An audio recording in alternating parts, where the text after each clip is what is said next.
Hi, Joanne, the Executive Director at the Fraser Valley Conservancy here. I wanted to chat with you today about the McKee Neighbourhood Plan. So this area plan is coming up for a public hearing at the City of Abbotsford Council meeting on March the 6th. And I wanted to just kind of give you a bit of a visual overview. So the development of the McKee Peak area is going to happen. It was decided back in 2016 as part of the official community plan process that Abbotsford went through. So this hillside is going to see a lot more houses on it. But as part of that process, they designated that it needed have its own neighborhood plan before that proceeded. So that's where we're at in this process. So the neighborhood plan is been researched and presented to council, and the intent with a neighborhood plan is for it to give everybody a sense of how the long-term vision and view is for this development. It gives everybody, people who live up there, councillors, staff, and the developers an idea of like the scope and scale and the density and how the components of the public realm are going to be included into the plan. So that includes things like the road networks, schools, parks, all of that kind of stuff. It's really to give everybody an idea of what to expect for the area.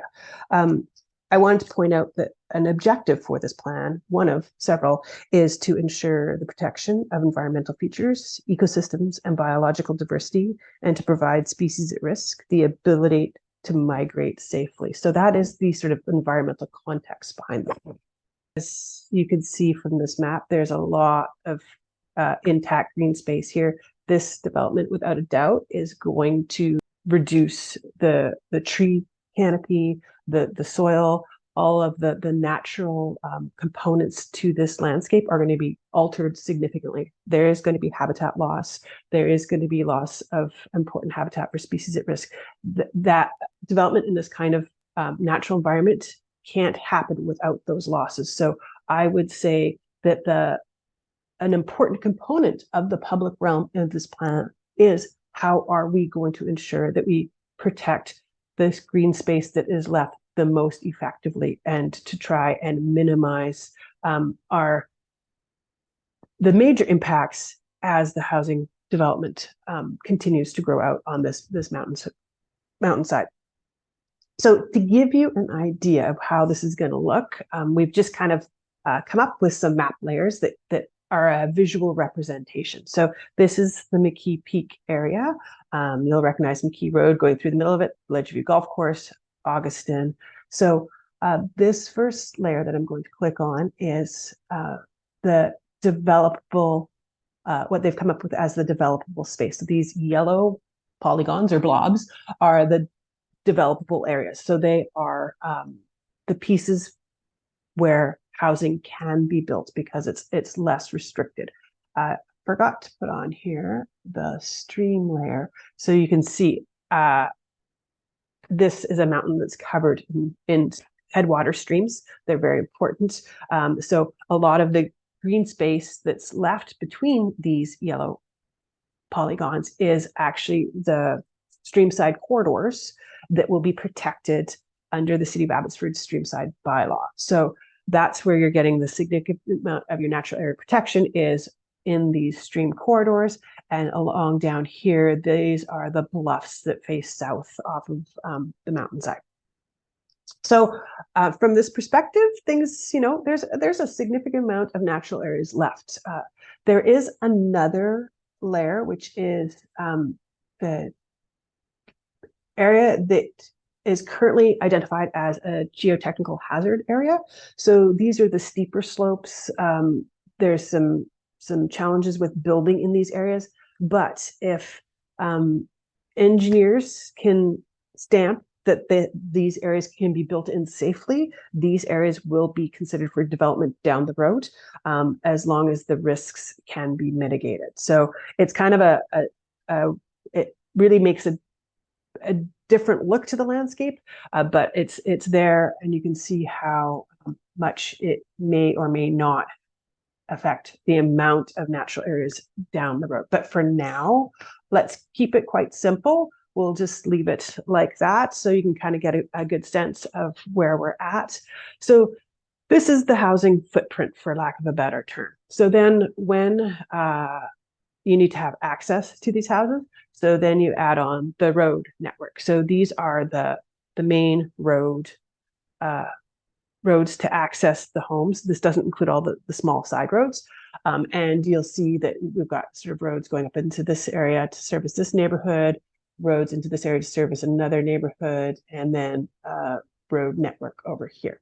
The roads are going to potentially have a significant impact on wildlife because some of them are going into what are referred to as the wildlife linkages or corridors in the plan. So when the plan was first proposed, they hired a professional biologist to take a look at sort of all the known wildlife occurrences, and he came up with habitat hubs and wildlife corridors and linkages. And this is how the plan is describing that it's going to meet the needs of the wildlife to be able to persist on this landscape as these houses get built up. So the wildlife hubs are referenced in the plan. These are these red polygons, and this is how the plan is going to follow federal, provincial, and municipal legislation to protect critical habitat required to protect the species at risk by locating development away from identified habitat hubs wherever possible. So these red areas are the identified habitat hubs. There's 7 of them in total. This one down here is kind of outside the plan area. This one here is, again, the base of the bluffs, an area where development isn't really planned, which is keeping it sort of set aside. It is going to be sandwiched between these 2 housing developments. This one here is the Conservancy's Three Creeks property, and it will remain protected in perpetuity. There's another really important area here.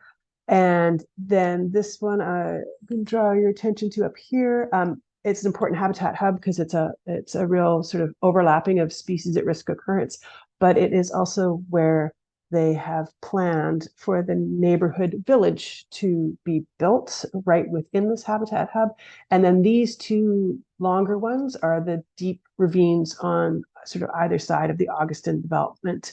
They are certainly important habitat hubs and travel corridors. So then we'll add on the travel corridors for the wildlife, or the wildlife linkages. And these are the areas that the biologist recommended be maintained as corridors so that wildlife could travel between the hubs and also migrate out of the area. So most of them follow along stream corridors. So the big tributaries to the creeks going down into Claiborne.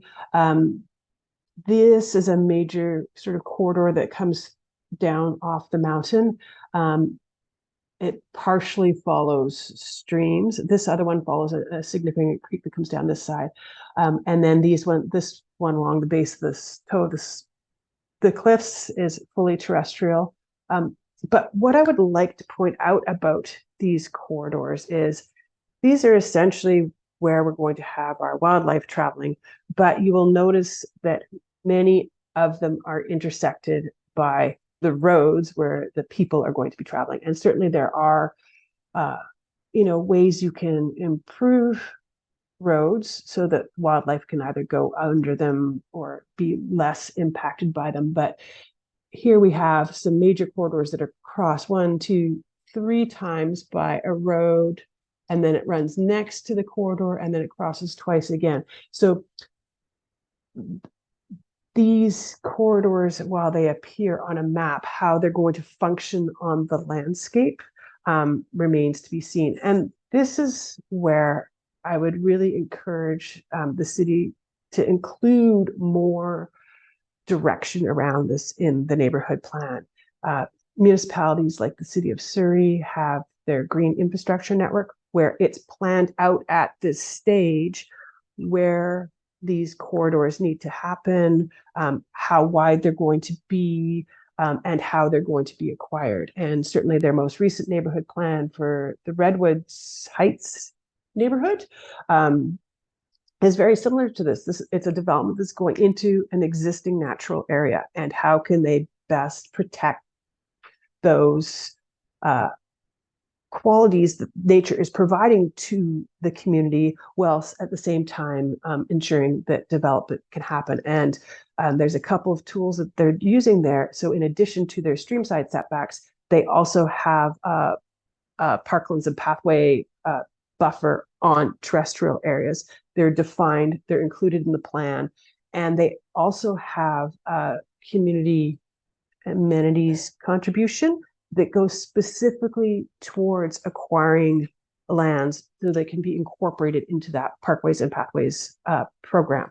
So there's certainly ways that this can be done. I just think it would be so much more confidence from the community if it was more clearly outlined in the plan. And I think as a final note, this is going to be a complicated area to develop for so many reasons. And it's equally important that we create homes for humans as well. But one of my concerns here is that these are not going to be affordable homes. These are going to be homes that require cars to access. I don't see how a development like this is going to solve our affordable housing crisis that we're in. And I think that we really need to look at how dense the housing is in these footprints. If we're really going to try and solve some of those problems, having less dense housing like this in such an incredibly valuable natural landscape just doesn't make sense. So I would also encourage that we really examine that and see if there's a way that we could be, for every sort of piece of forest lost, how much can we create a benefit back to humans as well? Like it's such a balance. And I feel that this plan needs better balance for it to be worthwhile what we're sacrificing on the landscape here. So those are my thoughts. I thought that maybe the map might help make it a bit more understandable from a visual perspective. And I'm going to leave it at that.